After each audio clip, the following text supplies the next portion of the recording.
Oh, the question was, why is the bar set so high? So why do people have all these requirements to even get a visa? And I don't know the answer to that. It's just been like that all my life. But I do, I don't know the correct answer to that. What I have been told all my life is that money is the most important thing. Classism is the most important thing in Mexico. So anyone who has money in Mexico benefits, right, off of everything. And the majority of the people aren't, and they do this on purpose. It seems to me that the government would not set such high regulations, because then when Mexican people do go to the United States, they send back a lot of money to help support their families in Mexico. So it should be to the advantage of the Mexican people. I don't think the Mexican government is complicated. And it has always, at least from the Mexican people, we have always seen the Mexican government as the biggest part of our oppression. They are public officials, or our government people, make a ridiculous amount of money, and they extract money constantly from Mexico's economy and resources. Mexico actually is full of resources, great resources. It could be a great country. The only reason it's not, it's because of our government. Yes? But the screeners at the U.S. Embassy and the consulates are told that if somebody's applying for a visa, they have to assure that that person comes back. Yes. And the way they come back is you've got lots of kids, you've got lots of family, you've got, and money. Yes. Yeah, they do say that when you go apply for a visa, they say that they're looking for reassurance that you're not going to stay here when you take out your visa. Which, I mean, is true and is, not, because the majority of the people that are undocumented right now in this country came with a visa. Not undocumented. Try to read a little bit. It said something like there's 5 million people out of the 11 million that are undocumented who came on visas when the visas expired. I don't know the exact number. I do know there was a study that came out that said that the majority of the people that are undocumented right now in the country, the biggest percentage came with a visa and just overstayed their visa. And then the least amount came undocumented through the border. That's why a lot of people even think that border enforcement or border security doesn't make sense, because that's not how the majority of the people are coming in. So the people coming in have qualified. Yes. They're rich. Well, yeah, some of them, yes, and then there's others that get like employment visas or student visas. Those are two, but most of them, there's a lot of people that get employment visas, and as long as they keep their job here, they can keep staying here. Student visas, obviously, you need to be a student for you to be able to have the visa. But yeah, the majority did qualify and stayed. But that is really contrary to the narrative that we have been hearing, right, constantly. It's like there's a whole bunch of people at the border crossing all this time and all of these things, when that's not a reality. I mean, there is a lot, but not, you know what I mean? Not the majority. She's saying that she's a little bit confused because she heard that initially it was poverty bringing people here. And yes, that is true, but not everyone that gets a visa from Mexico is rich. I don't know, this is where I go into the government issue. There's a lot of things in Mexico where you just show certain, that you hold a lot of things, but it doesn't mean that you're practically rich. So for example, right now, I know someone that is trying to get a visa. They have a stable job in Mexico, and they just bought like an apartment home or something like that. But the quality of life that this person sustains is actually not good. So for people that are extremely poor and rich, that is not even a reality. And then there's another layer of people that are not rich either, but they sustain kind of the qualifications that the government, asks for. So it varies, but most of the people that can't get a visa are the people that come in through the border undocumented. When we talk about immigration in this country, People only talk about pretty much, brown people coming from the border. When the reality is that we are actually not the biggest number of immigrants coming into the country. So I just want to reiterate that, so one of the biggest stereotypes that I grew up with here, myself as an African American man, is that Mexicans were always running for the border. And so what I'm hearing today is, that's a total lie. That the majority of Mexicans that are here actually came through here through due process. Am I hearing that clearly? A big percentage of them, yes. Thank you. And the other thing that's true is, if these foreign policies didn't exist, a lot of us wouldn't be here. There is a way of living here in America that's more, how would I say this, like more comfortable, right? But if you think about it, why would you flee your home?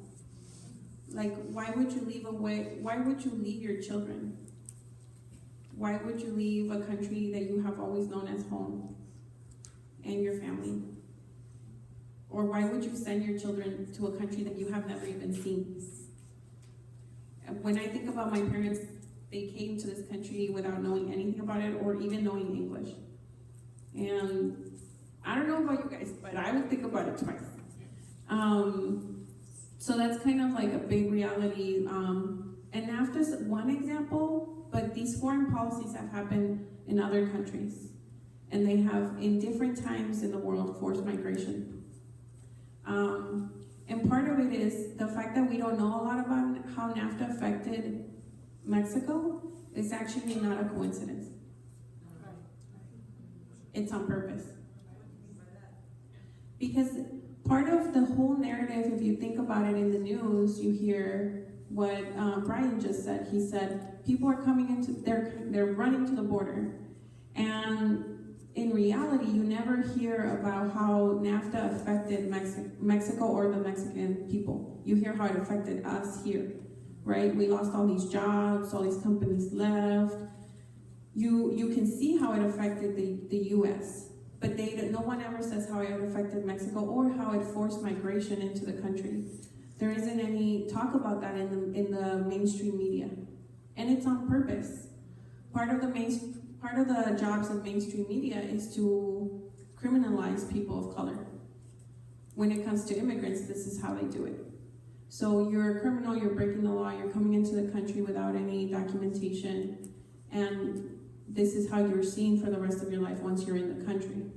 Instead of it being more like, I was minding my own business in my country, being a farmer, not knowing of the comfortable life in America, and if I would have that job, my children and I would be there. Even some of the people that lived in a lot of poverty because they could still sustain themselves in some sort of way or other. That stopped being true. Are you saying that NAFTA is the main cause of the most recent immigration to this country? Yes. NAFTA took effect in 1994. From there until pretty much 2010, in 2010, there's data showing how much migration grew, how much the difference was of numbers of when people came back then and people coming throughout after NAFTA. There's literally data showing that, research showing that. The other thing I want to say is 95% of my leaders are undocumented, and 95% of them came after NAFTA. I want to jump into part 2 of the training. Pretty much is what happens when we arrive here, right? Why don't we just go to the immigration offices and apply for legal status, or go through a process that everyone wants us to go through and just do the right thing? We're going to talk a little bit about ITIN numbers because I realize a lot of people don't know about an ITIN number.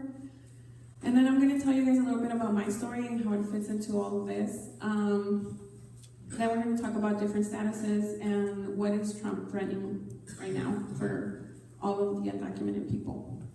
So money is always a priority. And when you come to this country and you're undocumented, you cannot obtain a social security number, right? So people tend to think because people that are undocumented don't have a social security number and don't work with the right documentation, they don't pay taxes. The reality is that when you're undocumented, the first things that happen when you come to this country is the IRS sends you a notice that you need to apply for an ITIN number, which pretty much is an individual taxpayer identification number. This number comes in a little card. It looks kind of like a social security number, but it's not. The only purpose for that number is to do your taxes. So the IRS links that number to your name. It doesn't care if you're undocumented.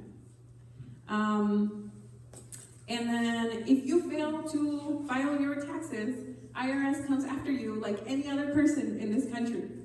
They look for you and they come after you. And they make you pay your taxes. They don't deport you because they can't, right? That's not their function. They make you pay your taxes. They take the money out of your check, your account, whatever they have to do.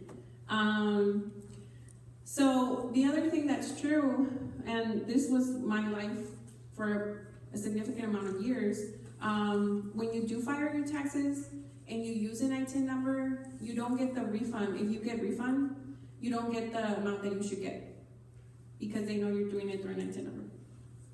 And you don't fight it because you're undocumented.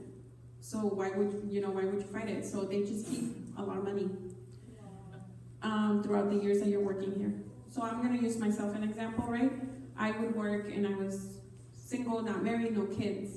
And when I would file my taxes, they knew there was a certain amount, if I had a refund, right? There was a certain amount that you would get back, while the amount was lowered if you used an ITIN number. And if you have children, if you're undocumented and you have children in this country, you probably will get, right, refund more than I would. For every child, I know that there's a certain amount that you get back.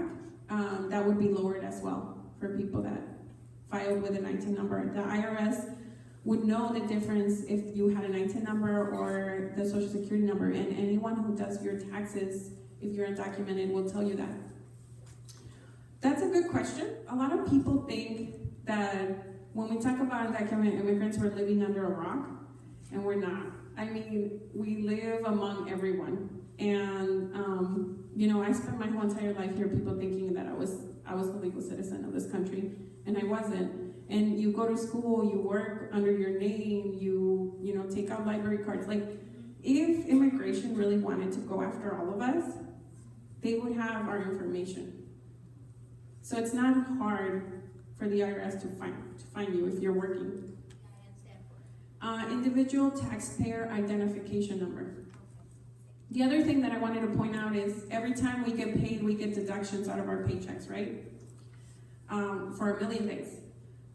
Those deductions are made if you're undocumented as well. And those benefits you will never see. So to be able to go and apply for those benefits, you have to have a social security number that's valid. We don't have that.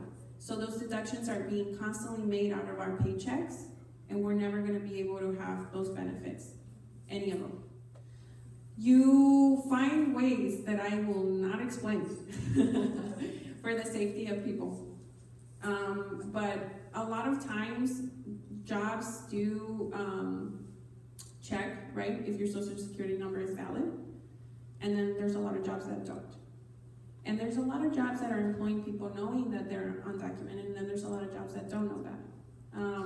But part of, I think, the reason why, as a person that has been undocumented in this country, we have been able to function and work is because we don't talk about that. We actually don't even talk about that within, like, a big range of people. That's very secretive.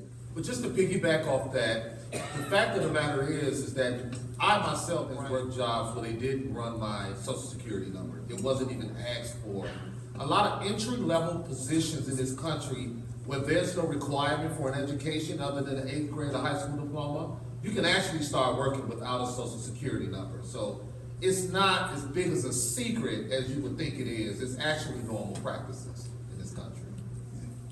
Can you say something about, I think that you want to land the idea that there's actually, I hate to use the word conspiracy. I used to know a woman, her name was Maria, and I knew her because I saw her every couple days at the gas station, and she worked in the afternoon, not in the morning. In the morning, she worked at Target. One day I went in there in the morning, and here she is. I said, what are you doing? You change your shift? She said, no. Target told all the undocumented workers not to come in today because ICE was coming. So everybody knows, but we pretend that it's Mexicans who are breaking some law and the rest of us are all just kind of innocent. Right, right.